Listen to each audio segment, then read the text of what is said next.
The title of my message today is Speak the Truth. The writer of the epistle to the Ephesians says these challenging words to us today from Ephesians 4:25. So then, putting away falsehood, let all of us speak the truth to our neighbors, for we are members of one another. Before we are invited to speak the truth to our neighbor, the writer of Ephesians invites us to put away falsehood. Now, I grew up in the Presbyterian Church. I'm a good Calvinist because of that, and I know that putting away falsehood is not as easy as it sounds.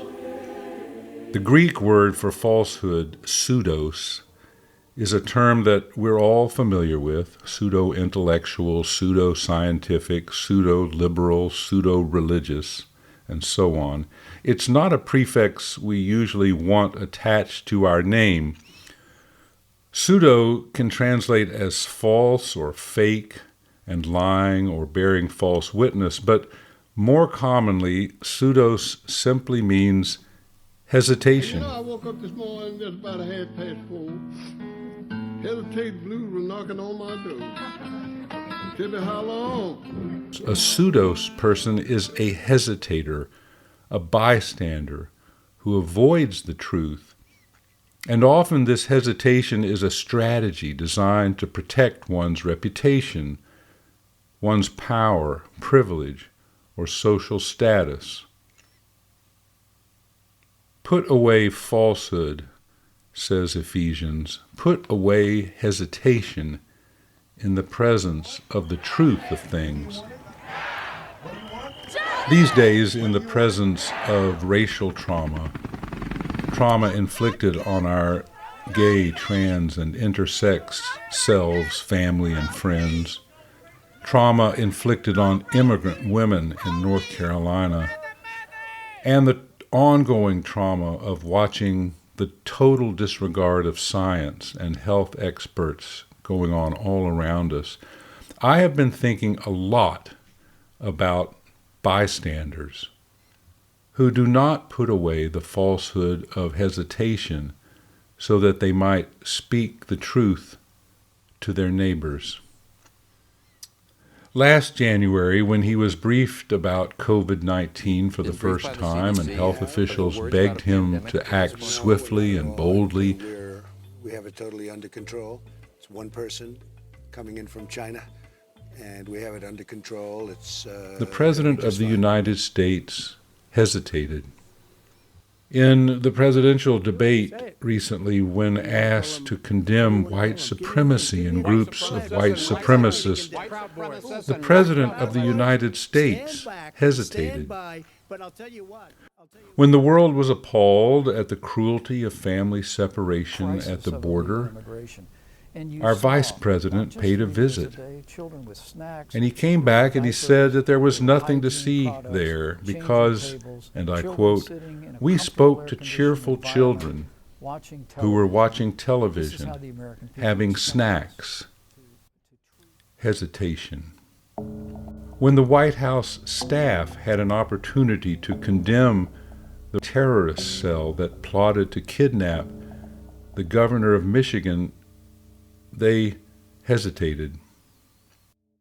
When several Biden-Harris yard signs a week or two ago in my neighborhood were sprayed with red paint, and the victim complained about it on the neighborhood listserv, the neighborhood association president hesitated. She said, "Please keep partisan political posts off our listserv." When the replacement signs were then burned, the association president went even further and recommended that neighbors should refrain from putting yard signs out in order to avoid more vandalism. Politics just makes trouble for us all, she said, and makes our beautiful neighborhood ugly. More hesitation. Put away falsehood, says the writer of Ephesians. Put away hesitation in the presence of the truth of what's going on around here. I'm concerned about bystanders, very concerned. Let's be clear, bystanders don't commit the actual trauma. They don't necessarily burn and kill and plot to destroy. They're just watching it and not doing anything. And they're making excuses. And they're often the tone police, policing the tone and attitude of those who are just infuriated. They just want to go on about their own business, protecting their interests. And let's be even clearer, bystanders don't always sit on the sidelines. When it's my life or property or even my parking space or dinner at a restaurant that's on the line, I'm usually quick to fight back. Just dart into a parking space ahead of me someday. I'll let you know what I think. Just serve my soup a little bit on the lukewarm side and I'll speak right up. I'll go into full Karen mode or Kenneth mode. When someone stole my identity back in January of this year and cleaned out my savings, I got pretty angry. I was all over it, and I mean fast. No hesitation. I was all in. But when it's someone else, well, I'm not so sure. I think I'll just curl up on my couch with my remote control and my Facebook like button. Sometimes it takes a serious wake-up call. That's what happened to me. And it woke me up from a lot of things. Started me rethinking a lot of things that I took for granted.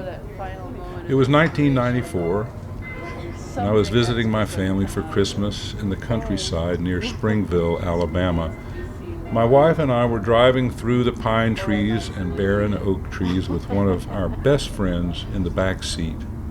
And out of the blue, she said just enough to indicate that something was going on at home that was not good. I mean, really not good. And in that moment, everything changed. Everything. Her trauma awakened me to the reality of the trauma of hundreds and thousands of frightened and abused women and children. My worldview changed on a dime, and then my comfortable theology had to change. Everything changed. I was no longer a bystander about that one injustice. It just wasn't possible. And that began to snowball into waking up about a lot of other injustices all around me. The photos of children huddled in cages in detention centers has had the same effect on some of us. The murders of George Floyd and Breonna Taylor seem to have had the same effect on many of us. Sometimes we just need a wake-up call. The good news this morning is that in spite of the bad news in our headlines, I believe that something is going on. The arc of the moral universe just might be taking a large leap today in the right direction. Even in the face of a pandemic, people are starting to discover that it's not just about me, it's about us. No one is free till we are all free. No one is safe till all are safe. So I'm hopeful today. Many people have been climbing up the last few steps to Calvary. That's the way I see it as a Christian. Even if they don't call it that, many people are seeing the face of God, the face of what really matters, what is of ultimate concern and truth, in the faces of suffering people. They are looking squarely at a cross, perhaps a different cross, but in many ways the same cross. Looking at our systems and other instruments of torture and death, and the innocent people whose lives are being destroyed, and they are getting up and out and putting away falsehood and starting to speak truth to their neighbors. They are looking at all of many, many crosses all around them, and they are saying, no, no more, not on my watch. In ways big and small, in protests and marches, and in Zoom conversations and webinars, and community groups and Sunday school classes, and in families, in the halls of homes and in the halls of power, people are starting to put away falsehood and speak truth. Many people. People are registering voters. People are getting educated about white supremacy and white privilege. People are learning about how our criminal justice system really works. Women are marching on Washington. People are starting to feel the pain of others. And they are asking what it is really like to live in someone else's shoes. Compassion is on the rise. So I'm hopeful today, only a week or so from our election. I believe there's something good going on. For justice and peace, for a nonviolent world, a safe world, a world safe and welcoming for the neurotypical and the neuro-non-typical, a world safe and welcoming for all our gay, intersex, and trans friends, church, and family members, a world of healing for those traumatized by violence, fear, and abuse.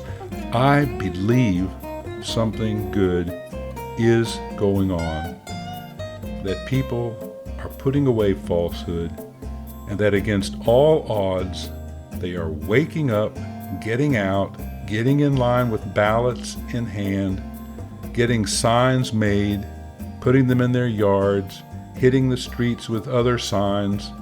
We are making good trouble and holding people with power accountable. It's happening, and we can keep it happening. So this really is my altar call.